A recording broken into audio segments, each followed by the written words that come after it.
Fala galera, sejam muito bem-vindos aqui ao nosso podcast do Bora Varejo, diretamente do VTEX Day. Hoje vamos falar com um cara que é varejista raiz mesmo, que começou aos 17 anos, tem uma história inacreditável, a gente vai contar um pouquinho aqui pra vocês. E vamos falar com o John da Celares. Como é que tá, John? Tudo bem? Prazer, Stefano, muito bem, feliz aí pelo convite, obrigado pela oportunidade. Bora falar da história de milhares de brasileiros que transformaram a vida através do varejo, e eu sou prova viva disso. Show de bola. Você é seu host hoje, meu nome é Stefano Willig, você me encontra no @stefano.willig. E John, onde é que a galera te encontra?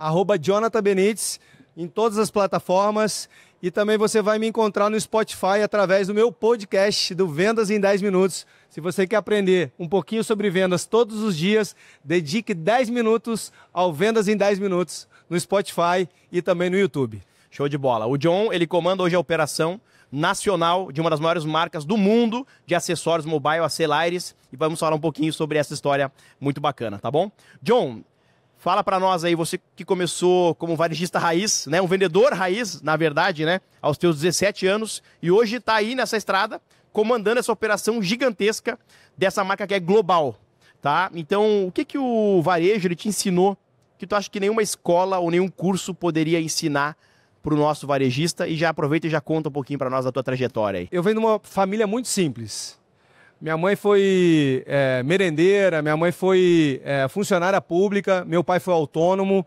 Então eu fui, no interior a gente fala que eu fui muro de arrimo. Como eu sou o filho mais velho, sim, eu tive que começar a trabalhar desde os 12 anos de idade. E aí eu comecei a trabalhar em trabalhos braçais, operacionais. Então eu fui pintor, eu fui pedreiro, eu fui metalúrgico, eu fui sapateiro, porque lá na região da minha cidade, lá de Franca, do interior de São Paulo, tem muita fábrica de calçado. E o varejo, cara, eu conheço aos 17 anos. E quando eu conheço o varejo, eu aprendi a ser feliz, cara, trabalhando. Louco isso, né, cara? Que olha só. Porque eu nunca tinha tido uma felicidade de ir para um local de trabalho para sorrir, para estar bem. E aí, óbvio que tem muito a ver com identidade, óbvio que tem muito a ver com a personalidade de cada um, mas foi como eu achar o meu espaço, cara. Eu achei o meu espaço com 17 anos, que era vender. E aí o varejo me ensinou muita coisa. Eu costumo dizer que eu sou, assim, o varejo me transformou. E eu sou filho do varejo. Mas se deixar aqui, eu vou contar toda a minha história de varejo. Porque, assim, o varejo me formou para hoje eu ser um empreendedor varejista, porque o varejo é uma escola. O varejo te ensina a relacionar, te ensina a ser humilde, o varejo te ensina a aprender, porque se você não for melhor todo dia, você vai ficar para trás. E o varejo te ensina a maior dádiva que eu acho que qualquer profissional tem que ter, que é vender. Qualquer profissional diferenciado é um grande vendedor. Prova aí nosso mentor aí, né, Alfredo Soares, que é o mestre das vendas. Então, por quê? Na hora que abre a boca, na hora que quer falar com o público-alvo, vai dar aula, vai dar aula. E o varejo me arrepia só de falar do varejo, porque é a minha vida e o varejo me deu tudo. O varejo, depois a gente vai aprofundar na história aí, mas o varejo, inclusive, me deu a minha esposa, a minha família e tudo que eu tenho.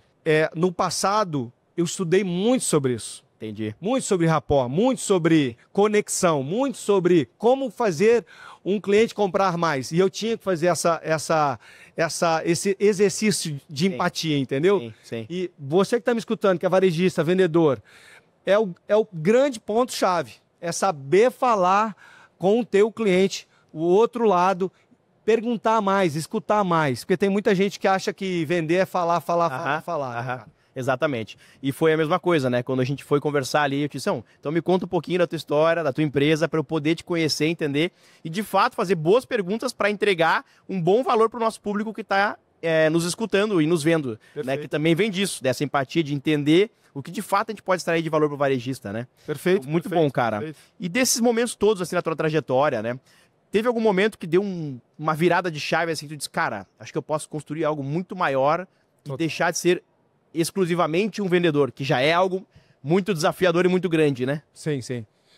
Cara, tem um livro do Flávio Augusto que chama Ponto de Inflexão. Aham. É maravilhoso. Leiam esse livro, principalmente a gente que vem de origem simples. E tem o Flávio Augusto como uma grande referência de empreendedor para mim do Brasil, né? Eu tive um ponto de inflexão, que é justamente aquele momento que a gente parece que cai lá no fundo do poço, mas dá um salto grande. Sim. O primeiro dele foi na minha carreira executiva. Teve um momento que eu saí de Franca e fui para morar em Florianópolis. E Florianópolis, eu cheguei sendo estoquista de uma loja de tênis, e eu saí de Florianópolis formado em administração, casado, com casa, com carro, com uma carreira sólida no mundo do franchising. Meu ponto de inflexão foi, quando eu fui para Florianópolis, eu foquei na minha vida, eu foquei na minha transformação. Tudo bem, eu estava ali com 20 anos, eu morei 10 anos em Florianópolis, mas aqueles 10 anos, dos 20 aos 30 anos, formou um homem, formou um grande executivo, que naquela altura do campeonato, um estoquista estava comandando a equipe de consultoria de campo da Imaginarium, que era nada mais, nada menos que uma das maiores franqueadoras do país. Sim. Isso eu estou falando no ano de 2009.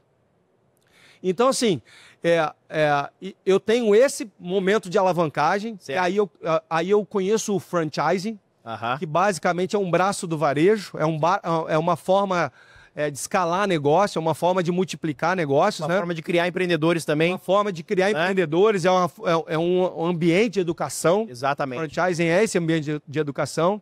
Então eu tenho esse primeiro estágio, aí que é a grande virada de chave da minha vida, e a segunda virada de chave da minha vida é quando eu faço aquela pergunta que todo mundo de origem simples faz, quando a gente começa a crescer profissionalmente, a gente chega naquele estágio que a gente fala assim, pô, será que agora eu não consigo fazer dinheiro para mim? Né? E agora? Será que não é olhar para mim, né? Você começa a crescer na empresa, e eu? E aí eu tomo a coragem de começar a empreender, e aí depois eu acho que a gente vai entrar nessa história, que foi começar a sair da carreira executiva e ter cara e coragem para começar a ter meu próprio negócio. Muito bom, cara. E eu vejo assim, né, muitas pessoas que às vezes têm condição financeira, e gostariam de ter um negócio, mas têm medo. E de fato, empreender é difícil. Ainda mais no Brasil. A gente tem um país que é difícil de empreender. O risco é maior, ele é um desafio gigante. E eu acho que o franchising, ele traz processos prontos, bem definidos, já testados e validados. Então, acho que economiza uma caminhada para o empreendedor muito grande. Né? Tu que é um cara que manja muito disso. Tem uma estatística disso, né? Porque tem? Tem uma estatística. No Sebrae, a mortalidade das empresas brasileiras chegam a quase 80% em 5 anos. Né? No franchising, isso cai para 18%. 18%. É bizarro. É muito bizarro. Mais baixo. É 4 vezes menos. Arrepiei. 4 vezes menos. Porque tu tá comprando um negócio validado. É engraçado, tô vivendo com o gaúcho aqui, já tô falando igual o gaúcho já, né? Mas isso é empatia e o rapuá extremo. Mas você já compra, na maioria das vezes, um negócio validado, porque nós estamos, inclusive, num momento de questionamento se franqueadoras são negócios sustentáveis, né? Porque tá rolando várias matérias, mas na maioria das boas franqueadoras são negócios que vão te economizar tempo, vai te economizar dinheiro, porque tu está comprando, ao mesmo tempo, um negócio, tu está comprando consultores. Sim. Consultores que entendem de finanças, consultores que entendem de brand, consultores que entendem de logística e até de tecnologia. Exato. Sobre qual software escolher, coisa do tipo, entendeu? Tempo que muitas vezes o empreendedor teria que colocar, investir para decidir, às vezes errar, aí perder o tempo e dinheiro, né? Para poder validar aquela solução e depois começar a colocar, rodar e ter o ROI, se é que vai ter. É cruel essa estatística da mortalidade, ela é feita pelo Sebrae. Sim. E em resumo, são por 3 motivos, né? Em resumo, são por 3 motivos. Os empreendedores brasileiros, eles morrem por falta de domínio de gestão do negócio, porque muitos não sabem nem fazer um business plan, muitos não sabem o que é uma DRE, ou o que é um fluxo de caixa. Não controlam nada. Não tem, às vezes nem o caderninho tem, É. mas se tem o caderninho, o cliente está na inadimplente, ele segue vendendo para aquele cliente, porque ele não olha o caderninho antes de vender, Exato. porque ele quer faturar. Exato. Aí o segundo motivo é por falta de grana, porque muitos começam sem o dinheiro necessário para começar. Sim. E o terceiro motivo, cara, é um motivo que é para dar um tapa na nossa cara, né? Muitos quebram por falta de atitude empreendedora. O Sebrae resume nesses 3 aspectos os 3 motivos mais fortes que fazem um negócio fechar, cara. E falta de atitude empreendedora muitas vezes é resiliência, é recomeçar, é ter gás, é se preparar para ser um bom vendedor, é para se preparar para ser um líder, entendeu? Tu fez o Empretec? Fiz em Empretec, cara. É muito bom, né, Empretec cara? é escola, irmão. É. Empretec é raiz. É bom demais. Pô, Empretec... É bom demais. Empretec... Eu, no início, quando eu estava começando com a Celares, eu dizia que todo franqueado meu, antes de entrar, tinha que fazer Empretec. Juro por Deus. Muito bom. Era processo seletivo meu. Muito bom. Aí depois eu fui aprendendo Sim. a fazer isso dentro de casa mesmo. Muito bom, Mas cara. Empretec, para você que está escutando aí, cara, faça Empretec do Sebrae. Muito bom. E para você que não tem gestão, dá para fazer de graça, não tem mais desculpa. Use a wise.com. Entra lá que dá para gerir de graça, dá para começar de graça, tá? E, cara, no ramo assim de acessórios mobile, né? A Celares, ela tem um posicionamento um pouco mais premium, certo? Exato. Um atendimento diferenciado, tem uma cultura diferente, né? E isso, claro, vem junto. Quando tu vai colocar um franqueado, por exemplo, ele vem com essa bagagem toda já que tu tá construindo. Mas é um mercado que é conhecido, como a gente estava conversando ontem, como o Zé das Capinhas. Muito xing-ling. Isso. Como é que tu conseguiu construir essa diferenciação toda, assim, e posicionar diferente como uma marca premium, né? Primeiro, uma marca que tem 25 anos no mundo, presente em 11 países, com mais de 400 pontos de vendas. Então, o primeiro treinamento que a gente faz com o time é falar sobre essa história. O storytelling, a narrativa, é treinamento de time de vendas. Segundo, a gente se diferencia pelo produto, porque não dá nem para comparar, cara. O produto que o meu concorrente vende, se você andar aqui 30 minutos de Uber, você vai ali na 25, é o mesmo produto. Certo. O meu produto você não vai encontrar na 25. Então eu tenho uma curadoria de produto muito diferenciada, com designers que desenvolvem os nossos produtos exclusivos, premium, por um preço justo. O que é preço justo? Um cliente que não quer comprar uma capinha na Apple, pagar R$500, mas não quer comprar a capinha do Xing Ling por R$30, ele tem uma capa de R$100 da Celares, que é um design próprio, exclusivo e diferenciado. Só que ele pode parcelar isso em 10 vezes lá no cartão, lá na Celares, e ele vai perceber que ao invés de ele ter que trocar a capinha que ele comprou R$30, que vai estragar no mesmo mês, ele tem uma capa com garantia de 3 anos. Sim. Uma capa com selo do Exército Americano, um dos selos de maior qualidade nos Estados Unidos, porque você vai jogar a capa no chão e você não vai ter problema com isso. Então, assim, é falar da diferenciação, é falar da curadoria dos produtos e falar de quem nós somos. Porque a Celares, além de tudo isso, é uma marca RA1000, melhor avaliação do segmento no Reclame Aqui e uma marca que tem Great Place to Work, né, cara? Sim. Para quem não sabe o que é Great Place to Work, nós somos uma das melhores empresas para se trabalhar no Brasil. Ou seja, se o meu time está dizendo que eu sou uma das melhores empresas para se trabalhar no Brasil e o meu cliente está dizendo que eu sou uma das melhores notas do Reclame Aqui no Brasil, sim, isso tudo valida só o que muita gente fala e não tem validação. A gente tem, como diz lá no interior, a gente mata a cobra e mostra o pau. Mas agora, então, fala para nós como é que tu consegue construir essa cultura de excelência no atendimento e essa questão interna, as relações internas hoje em dia. Antes de tudo, é o meu propósito.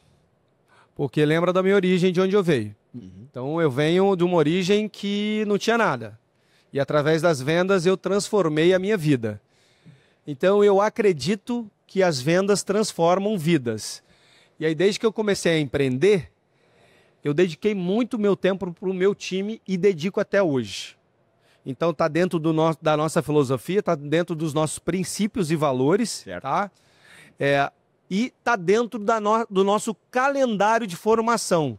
Sabe quantos treinamentos eu tenho por ano, Stefano? Quantos? Chuta aí, quantos treinamentos você acha que uma empresa de varejo deveria ter, pelo menos, por ano? Chuta, não? Acho que deveria uma coisa, o que tem é outra. Chuta pelo... Não, assim, ó, pensa assim, cara. Qualquer empresa de rede de loja deveria ter, sei lá, pelo menos treinamentos de liderança, vamos dizer, ou treinamento de vendas? Sim, sim. Quantos, assim, no mínimo, assim, pelo menos no ano? Olha, acho que no mínimo, uns 50.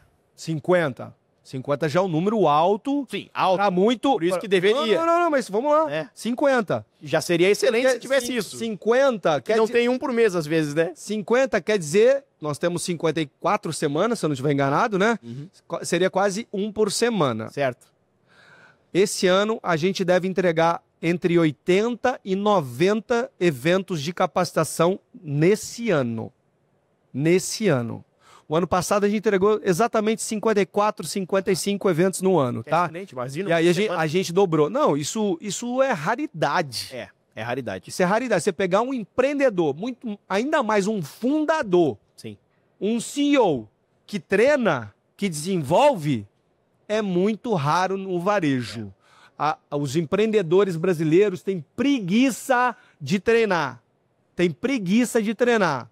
E muitos não querem, delegam isso e aí acham que o dinheiro vai cair da árvore. Sim. Então, assim, a gente tem uma trilha de formação para o time do escritório, para os nossos vendedores, para os nossos líderes, para os nossos franqueados e para nossos futuros líderes. E a gente tem um evento só direcionado para a cultura da empresa, que é o maior evento da nossa empresa, que chama PDV.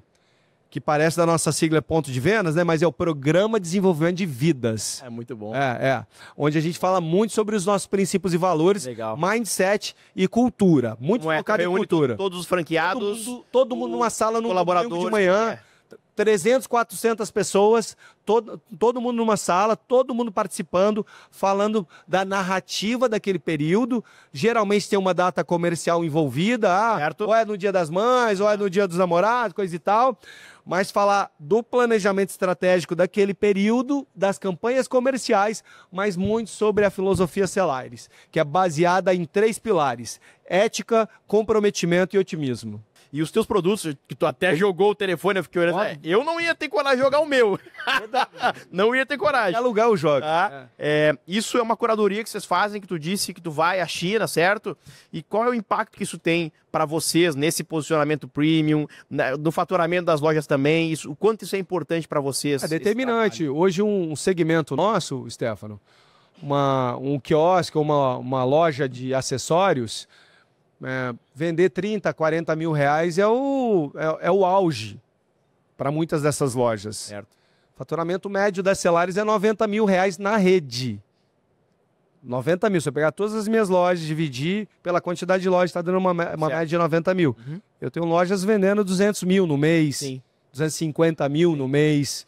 Então, isso mostra que todo o planejamento de curadoria impacta diretamente no ticket médio, os nossos produtos têm um valor agregado maior, sim, e na fidelização e na recorrência do cliente que tem interesse em voltar a comprar, entendeu? Sim. Então, desenhar o mix da melhor maneira possível é para fazer o franqueado ganhar dinheiro. O resumo é esse, entendeu? Muito bom, cara. E vocês têm hoje quantos pontos de venda no Brasil? Hoje 52 pontos de venda. 52. E quer chegar a quantos? Nós vamos chegar em 400 pontos de vendas. 400. Ainda mais agora com essa grande notícia aí pro mercado, né? Meu novo conselheiro no mercado aí, ó, meu mentor. É um cara bom, né? Alfredão, nosso parceiro. Em breve nós vamos anunciar essa parceria gigantesca aí. E o Alfredo vem para nos ensinar como fazer essa autoridade, como fazer essa escala, como fazer esse network com grandes empresas, grandes profissionais, né? E a gente tem esse sonho aí dourado de chegar a 400 pontos de vendas e a gente está no caminho certo para atingir esse objetivo. Muito bom.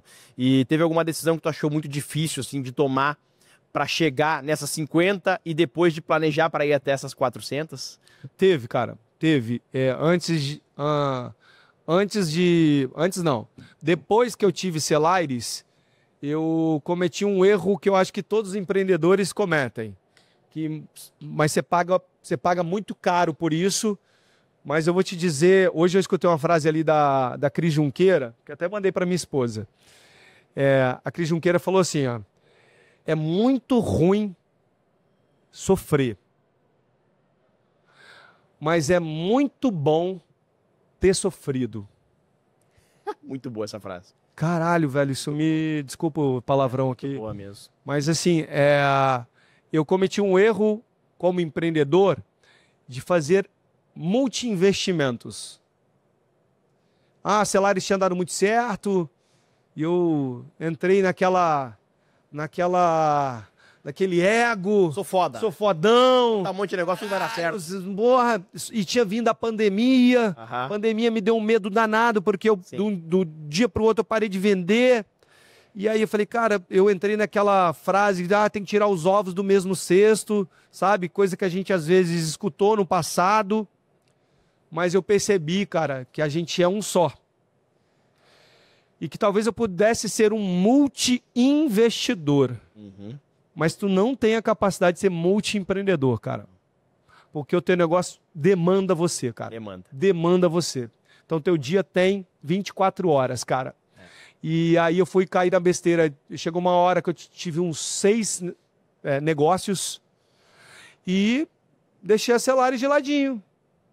É porque a Celares é muito boa, cara. A Celares é um presente na minha vida.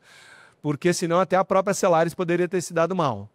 Então teve esse momento que finalizou agora, o ano passado, tá, Stefano?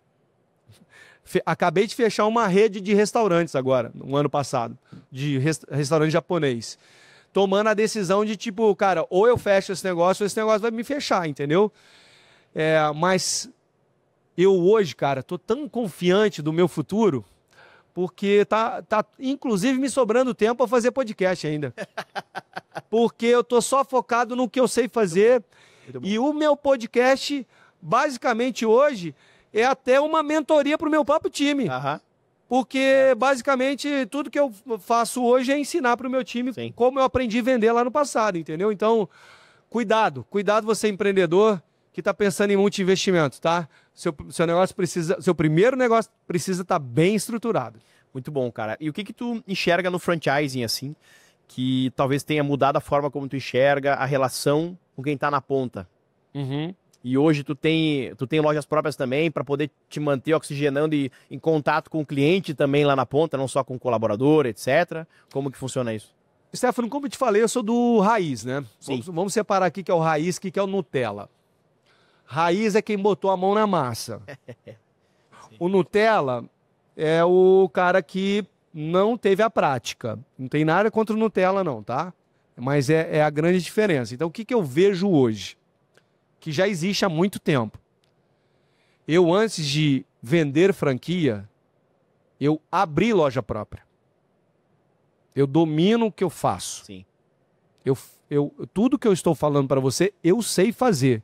Eu sei, inclusive, cadastrar produto na RP, tá? Uhum. Então, sim.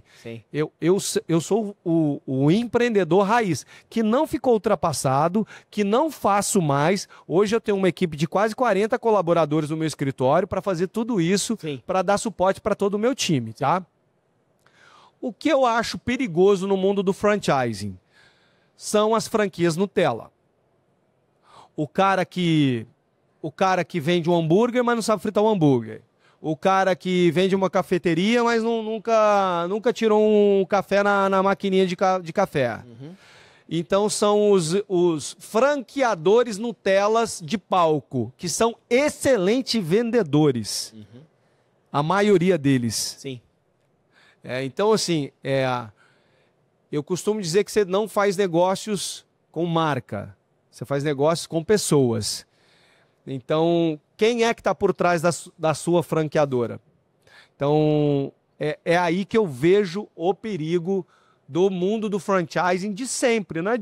Hoje está mais ainda, porque com as redes sociais, todo mundo aprendeu a alavancar vendas. Sim. Ela democratizou, né? Ela facilitou o acesso, então todo mundo aprendeu mais.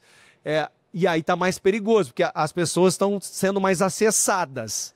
E nem todo mundo está preparado para criticar o que é bom ou não de uma franqueadora. Sim. E aí acabam entrando em franqueadoras Nutellas que não vão te entregar uma formação, não vão fazer um processo seletivo sério. E isso vai também ao encontro do que a gente estava falando antes. O empreendedor, muitas vezes, busca uma franquia porque quer começar a empreender. Então é alguém inexperiente. Então não tem esse know-how para, como tu disse, ter essa crítica, essa visão, esse olhar crítico para ver se a franquia que ele está entrando realmente vai auxiliar. Ele sabe o que está fazendo. Porque os números no PPT são muito lindos, mas qualquer coisa é aceita no PPT ou no Excel, né? Exato. Então saber se aquilo ali realmente está validado. Quem construiu, se de fato fez essa caminhada, eu acho que faz toda a diferença, que é esse raiz mesmo, essa prática. Né? Eu trago até um pouquinho para a minha realidade, assim. Eu, quando comecei, vendia, atendia, implantava o meu RP dos clientes. E, claro, chegou um momento que eu tive time para isso. Exato. Mas hoje, eu ainda tenho uma rotina de ir visitar os meus clientes para ver lá na ponta. É o BNB, né? Barriga no balcão, né? O que está acontecendo dentro da loja deles para eu entender como eu posso melhorar a operação dele, como eu posso entregar mais eficiência, porque muitas vezes nem ele consegue me traduzir isso na correria do dia a dia. Perfeito. Então a gente também não tem que querer sempre receber a informação já prontinha, né? Exato. Precisa ir lá ver como é que está na prática a coisa acontecendo. Essa rotina, essa oxigenação faz muito bem. Porque a realidade era um mês atrás, daqui a 3 meses é outra. Então vale muito a pena a gente fazer isso, né? Sim. E tá desafiador, porque o varejo está em plena transformação. Agora mesmo estava escutando a palestra do Mariano, da transformação da IA. Então a gente, varejo é gente. Sim. É gente comprando, é gente administrando, é gente tocando o negócio, é gente fazendo podcast, é gente. Então são relações interpessoais acontecendo a todo momento. E agora com o IA entrando nesse mundo, então mais uma transformação. Então se tu não entrar num negócio preparado, robusto, para que está acompanhando todas essas transformações, cuidado, pode entrar numa furada.